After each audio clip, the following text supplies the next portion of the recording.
Hello everybody, welcome back to my YouTube channel HVAC support techie. तो जैसे कि आप देख सकते हैं स्क्रीन के ऊपर एक स्कीमेटिक डायग्राम है जो कि हमारा एक 3TR के डक्टेबल नॉन इन्वर्टर एसी का है। नॉर्मल एसी है, नॉन इन्वर्टर है, 3TR का है। तो इसके सारे वायरिंग कनेक्शंस के बारे में और इसके इंडर आउटर के कनेक्शंस कौन से हैं, किस तरह से करते हैं, कंट्रोल कौन से हैं, ये डिटेल एक जो है टेक्निकल वीडियो होने वाला है। मैं कंप्लीट इस वीडियो में जो है आपको वायरिंग कनेक्शंस के बारे में और केबल साइज़ेस के बारे में और इंटर आउटर के कनेक्शंस में कौन से कंट्रोल लगते हैं, कौन सा कंट्रोल किस तरह से काम करता है, वो सारा डिटेल बताने वाला हूँ। तो वीडियो थोड़ा लॉन्ग होगा लेकिन बहुत ही इन्फॉर्मेटिव है। वीडियो को स्किप करके ना देखें, कंटिन्यू वीडियो देखें। ये बहुत नॉलेजेबल वीडियो आपके लिए जो है होगा। और जो चैनल पे नए हैं उनसे रिक्वेस्ट है कि चैनल को सब्सक्राइब कर लें, वीडियो को लाइक करें, अपने HVAC फील्ड में जो है शेयर करते रहें। तो सबसे पहले मैं आपको बता दूं इसके मॉडल नंबर के बारे में पहले आपको क्लैरिफाई कर दूं। जैसे कि आपको स्क्रीन पे दिख रहा होगा, मैं थोड़ा बहुत जूम कर देता हूं, देखिएगा। इसका मॉडल नंबर आपको यहाँ दिखाई दे रहा होगा। ब्लू स्टार एसी है, यहाँ पे दिखाई दे रहा आपको मॉडल नंबर। देखिए DSA 361R3Q। ये इसका मॉडल क्या है, इसको कैसे डिकोड करते हैं, मैं सिंपली इसका मैंने और भी बहुत सारे डिटेल्स वीडियो बनाए हैं, लेकिन आपको बताता चलूँ। पहले जो D से डक्टेबल है, S से स्प्लिट है, A से air conditioning, doctor splitted air conditioner 36। इसका जो है ये BTU का शॉर्ट फॉर्म है 12 से अगर आप डिवाइड करेंगे तो 3TR आ जाएगा। ये 1 रिप्रेजेंट करता है हमारे नंबर ऑफ कंप्रेसर्स को, सर्किट को। हमारे इसमें जो है सिंगल कंप्रेसर है। और ये R3 जो है, ये R से रेफ्रिजरेंट 3 है। रेफ्रिजरेंट 3 यानी कि 410। R1 हमारा जो होता है वो R1 हमारा जो है R22 होता है। फिर R2 हमारा जो होता है वो 407C होता है। और ये हमारा R3 जो है ये हमारा 410A रेफ्रिजरेंट है। कोई भी अगर ब्लू स्टार के मॉडल में अगर आप देखते हैं जैसे R1 R2 R3, तो इजीली आप जो है इसमें इसको क्लासिफाई कर देंगे कौन से ग्रुप ऑफ रेफ्रिजरेंट है। हमारे इसमें R32 में अभी जो है डक्टेबल यूनिट्स कोई भी नहीं आया है, बस स्प्लिट एसी, टावर एसी है और हमारा जो है इन्वर्टर एसी के कैसेट के जो है हमारा R32 में है। बेसिक मॉडल जैसे कि डक्टेबल वगैरह जो है हमारे R30 मॉडल में नहीं आए हैं, इस वजह से आप ईजी इसको जो है क्लासीफाई कर सकते हैं। DSA doctor split air condition 36 3TR 1 यानी कि नंबर ऑफ कंप्रेसर्स 1 है। R3 यानी कि 410 रेफ्रिजरेंट है। Q यानी कि हमारा जो है इन सीरीज़ है, कौन से सीरीज़ का जो है आउटर ये जो है प्रोडक्शन है। तो चलिए इसके बाद में हम लोग इसके केबल साइज़ेस के बारे में देख लेते हैं कि आउटर में क्या दिया है, कि इस यूनिट में केबल स्पेसिफिकेशंस दिया है। आप जैसे कि आप देख सकते हैं DSA 36 के लिए MCB रेटिंग इसकी जो है 25 एम्पियर की है। 3 फेस है इसलिए 24 एम्पियर्स की है। और केबल की अगर कॉपर केबल की बात करें तो हमें जो है 1.5 4 कोर चाहिए। अगर एल्युमिनियम की बात करें 2.5 4 कोर चाहिए। अगर एल्युमिनियम में हो तो जो है कॉपर में हो 1.5 चाहिए, और एल्युमिनियम में हो तो जो है हमें 2.5 चाहिए। और अर्थिंग जो है 1.5 चाहिए। और केबल साइज़ जो है हमें इंडोर और आउटडोर के लिए भी जो है हमें कितनी कोर इसमें चाहिए, वो भी 1.5 ही चलेगी। तो इसकी केबल के स्पेसिफिकेशन के बारे में तो हो गया। तो हम लोग अभी जो है इसके कनेक्शंस की बात कर लेते हैं, आउटडोर कनेक्शन और इंडोर कनेक्शंस कैसे आते हैं। जब बात ये केबल कनेक्शंस के बारे में आ रही है तो उससे पहले मैं आपको बताता चलूँ, ये 1.5 कॉपर केबल जो है 3TR के लिए दिया है। इसी तरह हम लोग जो है 5.5 TR के लिए रेगुलरली जो है 4 स्क्वायर mm डालते हैं 5.5 के लिए, और 8.5 के लिए जो 6 डाल देते हैं। और 11 TR के लिए यूजुअली हम जो है 10 स्क्वायर mm केबल ही यूज़ करते हैं। और हमारा जो 16 TR 22 TR की पैकेज आती है, 17 TR की पैकेज आती है, उसके लिए सबके लिए 16 स्क्वायर mm जो है हम लोग यूज़ करते हैं। ये केबल इसके साथ में मैंने आपको ब्रीफिंग बता दी कि दूसरे आउटडोर्स के लिए भी जो कौन सी केबल हम लोग यूज़ करते हैं। 1.5 3TR के लिए हो गया। ये 4 स्क्वायर जो है हम लोग जो है 5.5 TR के लिए यूज़ करते हैं। 5.5 ये जो है हमने 8.5 TR के लिए यूज़ करते हैं। 10 स्क्वायर mm हम लोग लगभग जो है 11 TR के लिए भी यूज़ करते हैं। और ये 16 स्क्वायर mm की केबल जो है हम लोग जो है 17 TR जो 8.5 का डबल सर्किट आता है पैकेज, उसके लिए भी यूज़ करते हैं। और 22 TR का जो हमारा डबल सर्किट का पैकेज आता है और केबल ये जो आती है मशीन, उसके लिए पैकेज के लिए यूज़ करते हैं। अगर आपके लिए डक्टेबल आ जाएगी तो आप आराम से इसमें जो है 11 TR या 10 स्क्वायर mm की केबल जो है आउटडोर के लिए यूज़ कर सकते हैं। तो ये था केबल्स कनेक्शंस के बारे में। तो इसके बारे में इसके बाद में इसके लेजेंड्स के बारे में आपको बता दूं। यहाँ पे देखिए जो उसके शॉर्ट फॉर्म लिखे होते हैं। कभी भी कोई भी इलेक्ट्रिकल डायग्राम अगर आप पढ़ेंगे हमारे इलेक्ट्रिकल्स के बारे में, एयर कंडीशनिंग के, उस पे जहाँ पर भी 1M लिखा होगा, ये 1M का मतलब होता है मैग्नेटिक कॉन्टैक्टर। हमारा जो मैग्नेटिक कॉन्टैक्टर होता है उसके बारे में है। ये मैग्नेटिक कॉन्टैक्टर क्या है, जो हमारा सिंगल पोल कॉन्टैक्टर हो गया, 3 पोल कॉन्टैक्टर हो गया। पोल यानी कि उसमें जितने केबल कनेक्शन लगते हैं, जैसे कि RYB, ये 3 पोल हो गया। अगर उसके अंदर आपको और एक NC point NO point add on हो जाएगा तो वो 4 पोल हो जाएगा। नंबर ऑफ कितने केबल लगा सकते हैं उतने पोल्स के बारे में है। और उसके बाद में ये हमारा HP स्विच है, हाई प्रेशर स्विच। फिर LP, low pressure switch. DLT, discharge line temperature switch. Discharge line thermostatic switch भी यहाँ पे लिखा है। डिस्चार्ज लाइन, जिसको हम DLT सेंसर नॉर्मली बोलते हैं, डिस्चार्ज लाइन टेम्परेचर सेंसर यानी कि वो और अगर डिस्चार्ज का टेम्परेचर, लाइन का टेम्परेचर अगर 105 डिग्री से ज़्यादा हो जाता है, सेंटीग्रेड से, सेल्सियस से ज़्यादा हो जाता है, तो वो क्या करता है, जो NC होता है सेंसर, वो NO हो जाता है और कंटिन्यूटी जो है HP LP की जो सीरीज़ में वायरिंग हो जाती है वो कट हो जाती है। तो उसके बारे में मैं वीडियो में एक्सप्लेन करूँगा। और C हमारा ये कॉम्प जो है हमारा कंप्रेसर को रिप्रेजेंट कर रहा है। CFM यानी कि कंडेंसर फ़ैन मोटर, जिसको आउटडोर फ़ैन मोटर भी बोलते हैं। ये MCB हो गया, मिनिएचर सर्किट ब्रेकर। ये सर्किट ब्रेकर है। ये देख सकते हैं आप यहाँ पे जो कांस्टेंट लाइन्स है, डार्क लाइन्स है, ये फैक्ट्री वायरिंग ऑलरेडी होकर आती है। और जितने आप यहाँ से ये इस तरह के जो है डॉटेड लाइन्स देख रहे हैं, ये डॉटेड लाइन्स जो है हमारे फील्ड के वायरिंग को रिप्रेजेंट कर रही है। यानी कि हमें ये फील्ड में केबल रन करके इस कनेक्शंस को करना पड़ेगा। अभी इस वीडियो को इस वायरिंग को एक्सप्लेन करने से पहले मैं आपको इसकी फील्ड की वीडियो दिखा देता हूँ कि आउटडोर में किस तरह से जो कॉन्टैक्टर लगता है और किस तरह से इसके कनेक्टर्स आते हैं, मैं उसका दिखा दूंगा। ये आप देखिए यहाँ पे ये कनेक्टर सारे जो हैं वो आउटडोर में होंगे। जैसे कि ये एफ यानी कि फ़ैन मोटर का फेस, फ़ैन मोटर का न्यूट्रल, CP, LP, HP, ये कंप्रेसर का RYB। आप ये वीडियो देखिएगा। ये वीडियो में मैं बता देता हूँ, छोटी सी ब्रीफिंग दिखा देता हूँ कि लाइव फील्ड पे कैसा होता है। उसके बाद में इस वीडियो को मैं जो है एक्सप्लेन करूँगा। जैसे कि आप देख सकते हैं ये R सप्लाई है, Y है, B है और उसके बाद में ये न्यूट्रल है। फिर वहाँ से उसके ऊपर कनेक्शंस में जो है नीचे हमने RYB लगाया है MCB से, फिर ऊपर के कनेक्शंस RYB और न्यूट्रल, जो कि ये निकल के फिर वापस हमारे कॉन्टैक्टर ऊपर में आए हैं।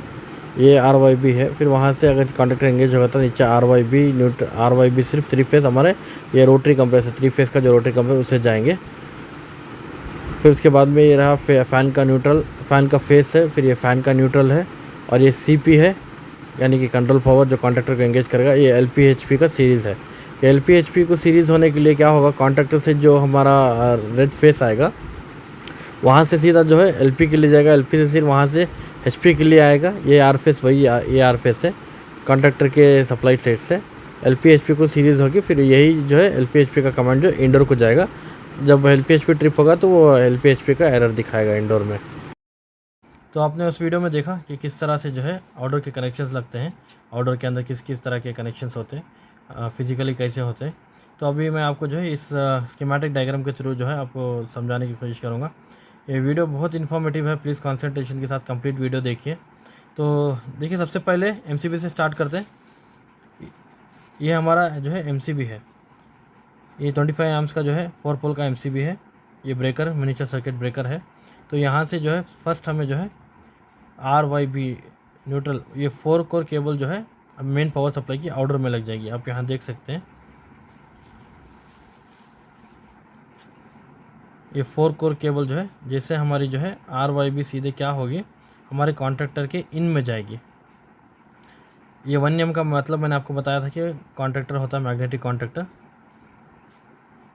अगर जितने कॉन्ट्रैक्टर्स होंगे वहाँ पे इसमें एक ही कॉन्ट्रैक्टर इसलिए 1M है। अगर दूसरा कॉन्ट्रैक्टर होता 2M आता, अगर तीसरा कॉन्ट्रैक्टर होता 3M आता। अगर जैसे कि आप स्टार डेल्टा पैनल्स में देख सकते हो वायरिंग डायग्राम्स में, उसमें लिखा होता है 1M 2M 3M।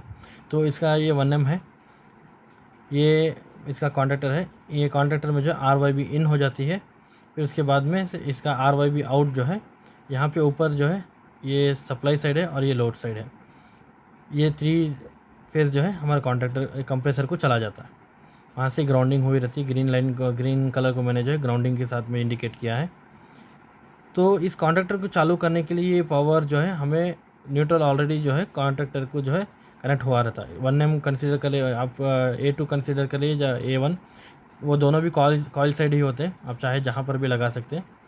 तो उसके बाद में कॉन्टैक्टर को चालू, पहले न्यूट्रल जो है ऑलरेडी लगा होता है, इसको चालू करने के लिए जो फेस आता है वो हमारे इंडोर से आता है, CP जिसको बोलते हैं। इसमें CP है यानी कि कंट्रोल पावर। अलग अलग कंपनीज़ में जो अलग अलग लोग कहते हैं, यानी 220 फेस कहते हैं, CP कहते हैं, कोई कमांड कहता है। ये हो गया हमारा CP कंट्रोल पावर। ये सीधा जब कंट्रोल पावर यहाँ से आएगा, फेस आएगा, 220 वोल्टेज जब आएगा, ये कॉन्टैक्टर मैग्नेटिक कॉन्टैक्टर चालू हो जाएगा। उसके बाद में जब मैग्नेटिक कॉन्टैक्टर चालू हो जाता है, जैसा हमारा आउटडोर का मैग्नेटिक कॉन्टैक्टर चालू होगा तो क्या होगा, कंप्रेसर को भी RY भी जाएगा और साइमल्टेनियसली हमारे जो है फ़ैन मोटर जो है, फ़ैन मोटर के लिए लाइन न्यूट्रल जाएगा। फ़ैन मोटर के लिए आप यहाँ देख सकते हैं लाइन न्यूट्रल गया है। ये FP जो है हमारा फ़ैन फेस है और FN जो है फ़ैन न्यूट्रल है। न्यूट्रल ऑलरेडी लूप हुआ रहता है, बस फेस जाने की देरी होती है। जैसे फेस जाता है हमारा कंडेंसर फ़ैन मोटर भी चालू होता है, कंप्रेसर भी चालू हो जाता है। जब तक इंडोर में कॉन्स्टेंटली हमारा जो है 220 कॉन्टैक्टर को आएगा तब तक ये कॉन्टैक्टर होल्ड रहेगा। और ये कॉन्टैक्टर को होल्ड और अनहोल्ड करने के कंट्रोल्स क्या क्या है वो मैं आपको बता दूँ। जैसे देखिए, जैसे कॉन्टैक्टर चालू होता है तो उससे पहले एक जो है ये रेड यहाँ देख सकते हैं फेस, जो फेस इनपुट कॉन्टैक्टर को है वहीं से लूप जो है हमारे HPLP स्विच के लिए गया है। ये स्विच है, स्विच का काम क्या है, बस ओपन क्लोज होना स्विच का काम है। सेंसर, अगर सेंसर किसे बोलते हैं, सेंसर जो है 3 वायर को सेंसर बोलते हैं, 2 वायर को स्विच बोलते हैं। स्विच का काम क्या है, ओपन क्लोज होना। सेंसर का काम क्या है, वो जो है उसकी ये जो है वैल्यूज़ जो है उसकी एनालॉग होती है, यानी कि कम ज़्यादा होती रहती है। 0 volt, 1 volt, 1.5, 2 volt, 3 volt, 5 volt तक जो है सेंसर्स काम करते हैं। तो जैसे आपका जो है इनपुट ऑलरेडी LP HP में रहेगा, अगर इसका प्रेशर बराबर है, ये 410 रेफ्रिजरेंट है, 410 के लिए हमारा LP जो है ट्रिप जो है 60 PSI के लिए है। अभी थोड़े बहुत सर्किट्स में क्या हो रहा है 45 PSI के लिए भी दे रहा है, तो इसमें जो है 45 भी हो सकता है या 65 भी हो सकता है। जैसे LP HP बराबर है, प्रेशर बराबर रहेगा। अगर आइडल कंडीशन में LP का प्रेशर 65 से ज़्यादा है तो LP स्विच जो है NC पोजीशन में रहेगा, जिससे पावर जो है आगे कंटिन्यू होगा। और रनिंग में अगर HP का प्रेशर जो है 400 के नीचे रहेगा, जैसे कि इसका डिस्चार्ज प्रेशर जो है हमारा नॉर्मल कंडीशन में 410 रेफ्रिजरेंट का जो है 360 से लेके कभी कभार जो है 440 तक जाता है। एम्बिएंट टेम्परेचर के ऊपर जो है डिपेंड होता है। बैंगलोर के एम्बिएंट टेम्परेचर पे वो 360 सफिशिएंट हो जाता है। समर में कभी कभार जो है 400 तक जाता है। लेकिन आप जब अगर आप चेन्नई, हैदराबाद और नॉर्थ साइड की उस साइड की जगह की बात करें तो वहाँ 410 का रेफ्रिजरेंट नॉर्मली जो है 440 दिखाता है, क्योंकि हाई एम्बिएंट टेम्परेचर होने की वजह से। जैसे 4 HP में जो है डिस्चार्ज प्रेशर अगर बराबर है तो ये HP का स्विच क्या होगा, पावर जो है कंटिन्यू आगे करेगा। यहाँ से जो है सप्लाई जो है ये इनपुट के लिए जाता है। हमारा इंडोर कंट्रोलर जो है यहाँ से इन होने के बाद में ये इनपुट सप्लाई जब तक कॉन्स्टेंटली हमारे इंडोर कंट्रोलर में रहेगा तब तक वहाँ से CP हमें आएगा। अगर जिस टाइम पे ये HP या LP ट्रिप होता है, पावर जैसे कट होता है इमीडिएटली इंडोर में हमें हैंडसेट में जो है HP LP का ट्रिप दिखाएगा और इमीडिएटली क्या होगा, आउटपुट हमें नहीं आएगा, कंप्रेसर का आउटपुट नहीं आएगा। और एक बात आप याद रख लीजिएगा, जैसे ये समझ जाइए आप रेफ्रिजरेंट सिस्टम में कम थी लेकिन आइडल कंडीशन में, ऑफ कंडीशन में बराबर थी। जैसे सिस्टम चालू हुआ 1 मिनट के अंदर रेफ्रिजरेंट का प्रेशर जो है कम हो गया, 45 PSI के नीचे आ गया। जैसे नीचे आएगा ये HP क्या होगा, जैसे ये NC था वो क्या होगा, NO हो जाएगा। जैसे ओपन होते ही NO हो जाएगा और उसकी पावर की कंटिन्यूटी जो है ब्रेक हो जाएगी और इंडोर को पावर नहीं जाएगा, तो वो इमीडिएट जो है ट्रिप हो जाएगा। इंडोर में HPLP करके मॉनिटर करेगा और आउटपुट नहीं आएगा, इंडोर कंट्रोलर से आउटपुट नहीं आएगा। लेकिन अब जैसा देखते हैं प्रेशर जैसा इमीडिएटली बढ़ता है, ऑफ कंडीशन में, रनिंग में तो प्रेशर कम होता है, जैसे ऑफ कंडीशन में प्रेशर वापस बढ़ता है, फिर से 65-70 जाता है, तो फिर से वो कंटिन्यूटी जो है उसकी लूप हो जाती है। लूप होने के बाद में पावर जो है कंटिन्यू हो जाता है। लेकिन इंडोर में जो है HPLP दिखाते रहेगा, जब तक आप उसको रीसेट नहीं करेंगे वो रीसेट होगा नहीं और आपको आउटपुट कमांड नहीं देगा। इस वजह से कभी भी जो है HPLP आपको चेक करने के लिए क्या करना होगा, रनिंग प्रेशर में आपको जो है HPLP जो है कंटिन्यूटी चेक करनी पड़ेगी कि क्या प्रॉब्लम है, रियली प्रेशर का प्रॉब्लम है या फिर आपके स्विचेस का कुछ प्रॉब्लम है। अगर ये इनपुट नहीं जाएगा, इंडोर कंट्रोलर को नहीं जाएगा, तो वहाँ पे HPLP करके ये दिखाएगा, एरर दिखाएगा। तो यहाँ पे आप देख लीजिएगा, आउटडोर में 3 फेस कंप्रेसर के लिए सिंगल फेस फैन मोटर है, CP वहाँ से आएगा कॉन्टैक्टर चालू करने के लिए, और HPLP देख लीजिए ये इनपुट है। आप यहाँ देख लीजिए ये यहाँ से इनपुट जो है इंडोर को जाएगा, ये पावर जो है इंडोर को जाएगा। तो जब ये 220 इंडोर को जाएगा तब ये हमें इंडोर से कंट्रोलर से जो तो सीपी जो आउटडोर चालू होने के लिए कॉन्ट्रैक्टर के लिए ये आउटपुट देगा। अगर ये नहीं जाएगा तो ये नहीं आएगा। तो उसके बाद में मैं आपको आगे बताता हूँ। इसमें जो है क्रैंकेस हीटर नहीं, क्योंकि ये 3 टियर का कंप्रेसर है, रोटरी कंप्रेसर है, जीएमसीसी मित्सुबिशी कंपनी का जो है यूनिट का एक कंप्रेसर है। इसको क्रैंकेस हीटर नहीं है। अगर क्रैंकेस हीटर होता तो आप यहाँ पे देख रहे हैं एक पोल खाली है कॉन्ट्रैक्टर का। तो यहाँ पे क्या होता है, एक फेस, यही फेस जो है यहाँ लूप होता और यहाँ से हमारा जो है आगे ये जाता क्रैंकेस हीटर के लिए पावर जाता है, जिस पे आपको जो है CCH करके लिखा था, CCH यानी कि क्रैंकेस हीटर करके आपको लिखा था। वो पावर आपकी जो क्रैंकेस हीटर को जाता। तो ये था आउटडोर के बारे में। तो मैं आपको इंडोर कंट्रोलर दिखा देता हूँ। ये देखिए हमारे इंडोर कंट्रोलर है। इंडोर कंट्रोलर की बात करेंगे तो मैं थोड़ा इसको जूम कर देता हूँ, सेटअप कर देता हूँ थोड़ा कैमरा। देखिए ये IDU कंट्रोलर है। IDU कंट्रोलर में कनेक्शंस क्या क्या होते हैं, एक तो सबसे पहले हमारा जो है फ्यूज़ का होता है, ये सबसे पहले हमारा अर्थ का कनेक्शन होता है। फिर RYB का कनेक्शन हो गया जो इनपुट आता है। जो आप आउटडोर के अंदर RYB न्यूट्रल लगाएंगे वहीं से जो है आपको RYB जो है इंडोर के लिए लेना होगा। कभी भी डक्टेबल वायरिंग्स के लिए ब्लू स्टार में हम लोग क्या करते हैं, इसके लिए 7 कोर रिक्वायरमेंट होती है। आप देख लीजिए अर्थ RYB न्यूट्रल, यहाँ पे आपको जो है 5 कोर हो गई, और HPLP के लिए कंप्रेसर के लिए ये 7 कोर्स हो जाते हैं। हम लोग क्या करते हैं, सेफर साइड जो है ये 8 कोर केबल जो है रन करते हैं। इनकेस फ्यूचर में कुछ अगर 1 कोर केबल कहीं पर डैमेज भी होते हैं हम लोग उसे यूज़ कर सकते हैं। इस वजह से सेफर साइड 8 कोर जो 1.5 केबल जो रेगुलरली हम डालते हैं वही केबल हम जो है इसके लिए रन करते हैं। Indoor to outdoor cable run करते हैं।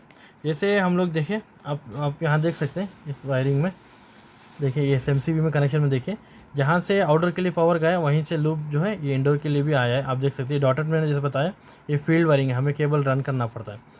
ये देखिए RYB न्यूट्रल जो है यहाँ से लूप होके आप MCB भी से लूप कर सकते हैं, या तो फिर हमें ईजी क्या होता है, जो कनेक्टर हम यहाँ लगाते हैं उसी कनेक्टर में से RYB लूप लेते हैं। और क्योंकि सारे दूसरे वायरिंग भी यहाँ कनेक्टर्स में हुए रहते हैं तो यहाँ यहीं से हम लोग RYB न्यूट्रल लूप लेते हैं। लूप लेने के बाद में वही जो है इंडोर कनेक्शंस के लिए आता है। तो सबसे पहले बात कर लेते हैं, इंडोर में RYB कनेक्शन लग जाएगा, फेस और न्यूट्रल लग जाएगा। ये हो गया हमारा 4 कोर।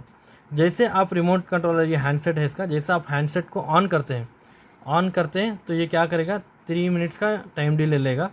टाइम डिले लेने के बाद में जैसा अगर इसको जो है फ़ैन मोटर चालू हो जाएगी। अब जैसे चालू रिमोट में हैंडसेट में चालू करते हैं इमीडिएट फ़ैन मोटर चालू हो जाएगी। फ़ैन मोटर के लिए हमने ऑलरेडी जो है फेस न्यूट्रल कनेक्ट हुआ रहता है, बस फेस जो है कंट्रोलर से जाता है। ऑलरेडी न्यूट्रल जो है कॉमन रहता है इंटरनली, बस फेस हमें जो है आउटडोर यहाँ से जो कंट्रोलर से जाता है फेस। जैसे आप हैंडसेट में ऑन करते हैं, रिमोट में यूनिट को ऑन करते हैं, जैसे ऑन करते हैं फ़ैन मोटर हमारी चालू हो जाएगी। EFM इवापोरेटर फ़ैन मोटर ये चालू हो जाएगी। चालू होने के बाद में 3 मिनट्स आपको जो है डिले लगेगा कंप्रेसर का आउटपुट आने में। अगर जैसे ये आइडल कंडीशन में आपका HPLP ये इनपुट यहाँ पे मैंने जैसे आपको बताया, ये इनपुट अगर आपका 220 वोल्टेज बराबर आ रहा है तो यानी कि आप 200 से लेके 220 वोल्टेज तक आपका बराबर से वोल्टेज इनपुट हो रहा है तो ये आपको आउटपुट देगा कंप्रेसर का। अगर नहीं आ रहा, रनिंग में आइडल कंडीशन में भी नहीं आ रहा, तो आपको जो है इसके हमारे हैंडसेट के ऊपर जो है HP और LP का जो है बार बार आपको जो है एरर डिस्प्ले करेगा। HPLP SPPR करके आपको दिखाता रहेगा। ये एरर आपको जो है बार बार जो है ब्लिंक करता रहेगा। उसके बाद में क्या, जैसे आपका 220 बराबर रहेगा तो ये हमारा कंप्रेसर जो है आउटपुट दे देगा। ये मैंने जैसा बताया ये आउटपुट है, ये सीधा कॉन्टैक्टर मैग्नेटिक कॉन्टैक्टर को चालू करेगा। और रनिंग में भी अगर आपके प्रेशर्स बराबर है तो ये जैसे ये आपका 220 होल्ड है तो ये भी कॉन्स्टेंटली आपका जो है कंप्रेसर का आउटपुट जो है होल्ड रहेगा। ऐसे ही जो है ये सारे जो है कंट्रोल्स जो है कंटिन्यूसली होल्ड रहेंगे। अगर कुछ प्रॉब्लम आती है HPLP में तो ये ट्रिप कर जाएगा। अगर कंडेंसर फ़ैन मोटर नहीं चल रही, डिस्चार्ज प्रेशर जो है आपका 600 शूट कर रहा है, उसके बाद में HP ट्रिप हो जाएगा, इमीडिएटली ये आउटपुट भी देना क्लोज कर देगा। अगर इंडोर की इवापोरेटर फ़ैन मोटर चलती रहेगी, ठीक है, तो इस तरह से आपको जो है ये कंप्रेसर आउटपुट देगा, HPLP इनपुट होगा। इनके समझ है कभी कभार क्या होता है, कंट्रोलर प्रॉब्लम होने की वजह से क्या होता है, आपको बार बार जो है प्रेशर सब बराबर होने के बाद में भी HPLP लो जो है एरर दिखाते रहता है। इस वजह से आपको क्या करना है, ये HPLP की ये वायर जो है निकाल देना है। निकालने के बाद में एक आर फेस से यहाँ पे एक लूप लगाएंगे। लूप लगाने के बाद आप देख लीजिए, लूप लगाने के बाद में भी अगर आपको HPLP दिखा रहा है तो डेफिनेटली इसका आपका जो कंट्रोलर का प्रॉब्लम है, आपको कंट्रोलर चेंज करना होगा। और नेक्स्ट जैसा देखिए, अगर आपका जो है ये RYB यहाँ पे जो है अगर फेस रिवर्स हो जाता तो SPPR का जो है सिंगल फेसिंग का एरर दिखाएगा आपको। ये HPLP SPPR तीनों भी जो है एक ही साथ दिखाता है।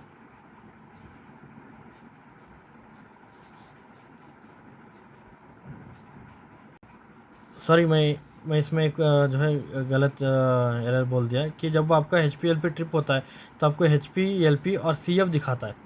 ये SPPR जो है आपका सिंगल फेसिंग प्रिवेंशन जो है, आपको जब ये RYB इसमें से कोई फेस सीक्वेंस जो चेंज होता है उस टाइम पे आपको जो है SPPR बोल के एरर दिखाएगा। ये HPLP CF आपको जो है इन केस ऑफ कुछ भी प्रेशर रिलेटेड अगर इनपुट नहीं आएगा तब आपको ये HPLP CF दिखाएगा। और SPPR आपको जो है जब फेस सीक्वेंस चेंज होता है या फेस इम्बैलेंस होता है, 3 फेस में से अगर कोई फेस मिस हो रहा नहीं आ रहा है और फेस आपका अगर 380 के नीचे जो है फेस वोल्टेज आपका ड्रॉप हो रहा है और अगर फेस सीक्वेंस चेंज है तो उस टाइम पे आपको SPPR दिखाएगा। और HPLP-CF आपको जो है इन केस ऑफ जो है प्रेशर रिलेटेड दिखाएगा। ये अर्थिंग आपको वहीं से जो है लूप करना है। ये ग्रीन कलर को मैंने अर्थ से जो है इंडिकेट किया है। और इंडोर में सेंसर की बात करें, बस हमारे पास एक ही थर्मिस्टर है, एक ही सेंसर है जो कि रूम सेंसर होता है। और पीछे में यूनिट के पीछे में जो है फ़िल्टर साइड में लगा होता है। अगर आप फ़िल्टर निकालते हैं तो देखेंगे कि उसका एक क्लैंप आता है, उसका एक वो जो है इवापोरेटर कॉइल के अंदर टक इन होता है, उसके ऊपर हमारा सेंसर लगता है। कभी कभार क्या हो जाता है, वो सेंसर जो है फ़िल्टर निकालने सर्विस करने के बाद डालने के बाद में क्या होता है, सेंसर जो है इवापोरेटर कॉइल से चिपक जाता है। उससे क्या प्रॉब्लम आपको फेस होती है कि आपका यूनिट जो है 1 मिनट चलेगा तो जैसे कॉइल ठंडा होता है, उसका कॉइल का टेम्परेचर आपको जो है 10 डिग्री 11 डिग्री होता है, तो वो 10 डिग्री इमीडिएटली सेंस करता है और जो है कट ऑफ हो जाता है। तो आपको उस टाइम पे देख लेना होगा कि आपका इवापोरेटर का पास जो सेंसर है वो बराबर से क्लैंप में लगा है, इवापोरेटर को टच तो नहीं कर रहा है, वो आपको देखना होगा। तो उसके बाद में इनकेस आप कहीं आपकी फ़ैन मोटर शॉर्ट है तो आपकी फ्यूज़ जो है बार बार आउट होती रहेगी, फ्यूज़ ब्लो होती रहेगी, आपको फ्यूज़ चेक करना होगा। तो जैसे ही बस इसके अंदर दूसरे कोई भी एडिशनल कंट्रोल्स नहीं है, बस ये सिंपल एक 3TR का यूनिट है। इसमें आपको RYB अर्थ न्यूट्रल अर्थिंग और इसके अंदर फ़ैन का आउटपुट न्यूट्रल और फेस मिल जाएगा, कंप्रेसर का आउटपुट और HPLP का इनपुट मिलेगा।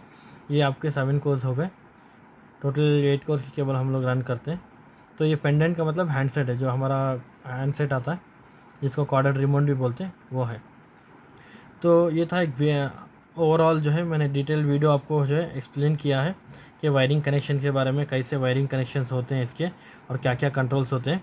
आउटडोर के लिए अगर आप जो है 2.5 की केबल रेगुलरली यूज़ कर सकते हैं और इंडोर टू आउटडोर आपको जो है 8 कोर केबल रन करनी होगी कंट्रोलर के लिए। और दूसरा नॉर्मली जो है यही टिपिकल है, आपको 3TR 5.5TR 8.5TR 11TR के सारे डक्टेबल्स के लिए यही टिपिकल है। थोड़ा बहुत एडिशनल आएगा तो क्या आएगा, जैसे कि मैंने आपको बताया, ये हमारा आउटडोर के अंदर जो है 8TR के अंदर जो 8.5TR के अंदर क्या होगा, यहाँ पे जैसे हमें जो है HP और LP दिया है। HP LP से पहले क्या होगा, यहाँ पे हमें जो है हमारा जो DLT सेंसर को कनेक्शन जाएगा, DLT सेंसर को भी जो है 220 वोल्टेज इनपुट जाएगा और फिर वहाँ से जो कंटिन्यूटी में आने के बाद में फिर सीरीज़ में जो है HPLP जाएगा। इनकेस DLT आपका जो है इसमें दो तरह के सेंसर कनेक्टेड है, एक 105 का सेंसर आता है और एक 120 डिग्री सेल्सियस का जो सेंसर आता है। अगर डिस्चार्ज लाइन टेम्परेचर अगर इससे ज़्यादा होता है, नॉर्मली डिस्चार्ज लाइन टेम्परेचर आपको जो 85 डिग्री के नीचे रहना चाहिए, आपको 80-85 डिग्री के अंदर रहेगा तो समझ जाइए आपका सारा सिस्टम जो बराबरली गैस क्वांटिटी बराबर है, कंडेंसर क्लीन है, इंडोर में जो है लोड भी बराबर है, ओवर कैपेसिटी नहीं है, जो लोड AC को जो मिल रहा है वो लोड ओवर नहीं है, बराबर कैपेसिटी के हिसाब से AC है। और हमारी जो है कंप्रेसर की वाइंडिंग भी बराबर है, अंदर ऑयल भी बराबर है। अगर क्या होता है, अगर ऑयल कम हो जाता है कंप्रेसर के अंदर, वाइंडिंग हीट अप होना स्टार्ट होती है, वो हीट क्या होती है रेफ्रिजरेंट के थ्रू जो है डिस्चार्ज लाइन पे आती है, तो डिस्चार्ज लाइन उससे जो है सेंस करता है, टेम्परेचर को सेंस करता है और कट ऑफ करता है। डिस्चार्ज DLT ट्रिपिंग आपको VRF में भी आता है इश्यूज़। और ये सेंसर जहाँ पर भी आपको DLT सेंसर लगा होगा, आप वहाँ देख लीजिए, एक ऑयल की प्रॉब्लम हो सकती है, एक लेस गैस की प्रॉब्लम हो सकती है, एक ओवर गैस की प्रॉब्लम हो सकती है और एक जो है सुपर हीटिंग की यानी कि कैपेसिटी की प्रॉब्लम हो सकती है। तो ये अगर चीज़ें आप चेक कर लेते हैं तो DLT की प्रॉब्लम आप सॉल्व कर सकते हैं। तो जैसे कि मैंने इसका डिटेल आपको एक्सप्लेनेशन दे दिया है। अगर इसके बावजूद आपको कुछ डाउट्स रहेंगे, कुछ एरर के रिगार्डिंग भी डाउट होंगे, तो आप मुझे कमेंट करके बता सकते हैं। इंस्टाग्राम पे भी जो है आप मुझे फॉलो कर सकते हैं। आप जैसे कि जानते हैं कि मेरा इंस्टाग्राम पेज भी है। इंस्टाग्राम पेज जो है मेरा HVAC सपोर्ट टेकी के नाम से जो है इंस्टाग्राम पेज भी है, तो आप वहाँ पर भी मुझे फॉलो कर सकते हैं। अगर कुछ डाउट हो तो वहाँ पर भी आप मुझे DM कर सकते हैं, तो मैं आपके डाउट को क्लियर करूँगा। तो बेसिकली मैंने आपके सारे डाउट्स जो है क्लियर कर दिए, इसमें वायरिंग एक्सप्लेन ब्रीफली कर दिए। तो लाइक करना मत भूलिए वीडियो को, तो कमेंट करते रहिए, शेयर करें अपने फील्ड में दोस्तों के लिए। तो मिलते हैं अगली वीडियो में, जो कि टेक्निकल वीडियो होगी। जब तक के लिए बाय बाय, टेक केयर।